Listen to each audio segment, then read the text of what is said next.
சாண்ட்ஸ்கேப்பில் சேண்டெல்லாம் move ஆகிட்டு இருக்கிறத நீங்கள் பார்ப்பீங்க. இங்கே மேலே ஸ்டக்காக இருக்கிறப்போ நம்ம என்ன பண்ணலாம் அப்படின்னு சொன்னாக்கா, இதை ஷேக் பண்ணுறப்போ இதோட மூமெண்ட் வந்து இன்க்ரீஸ் ஆகும், ஃப்ளோ வந்து இன்க்ரீஸ் ஆகிறத நீங்கள் பார்க்க முடியும். ஸோ இதே மாதிரி தான் நம்ம லைஃப்பில் வந்து எங்கேயாச்சும் ஸ்டக் ஆகி இருக்கும், நெகட்டிவ் எக்ஸ்பீரியன்ஸஸை ஃபேஸ் பண்ணிகிட்ருக்கோம், நெகட்டிவ் எமோஷன்ஸை வந்து எக்ஸ்பீரியன்ஸ் பண்ணுறோம் அப்படின்னாக்கா நம்ம பண்ண வேண்டிய ஒரே ஒரு விஷயம் ஷேக்கிங் அவர் பாடி. நம்ம பாடியை ஷேக் பண்ணுறப்போ ஸ்ட்ரெஸ், ஃபியர் ஹார்மோன் எல்லாமே வந்து ரெடியூஸ் ஆகி பாடி வந்து காம் ஸ்டேட், நியூட்ரல் ஸ்டேட்டுக்கு வரும்.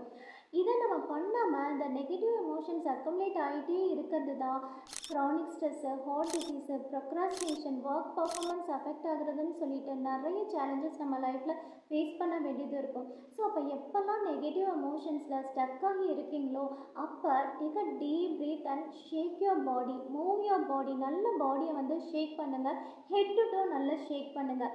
இப்போ சில நாள் வந்து உங்களுக்கு ரொம்ப ஸ்ட்ரெஸ்ஃபுல்லாக போணுச்சு அப்படின்னாக்கா அன்றைக்கி ஈவினிங் வந்துட்டு ஒரு 5 மினிட்ஸ் வந்துட்டு நீங்கள் டான்ஸ் ஆனாலே, க்ரேசி மூமெண்ட்ஸ் டான்ஸ் ஆனாலே, head to toe, hip, hands, legs அப்படின்னு சொல்லி நல்ல பாடியை மூவ் பண்ணிங்க அப்படின்னு சொன்னாலே ரொம்ப லைட்டாக ஃபீல் பண்ண முடியும். இது மென்டல் அண்ட் எமோஷனல் வெல்பீயிங்க்கு ரொம்ப ரொம்ப இம்பார்ட்டண்ட்.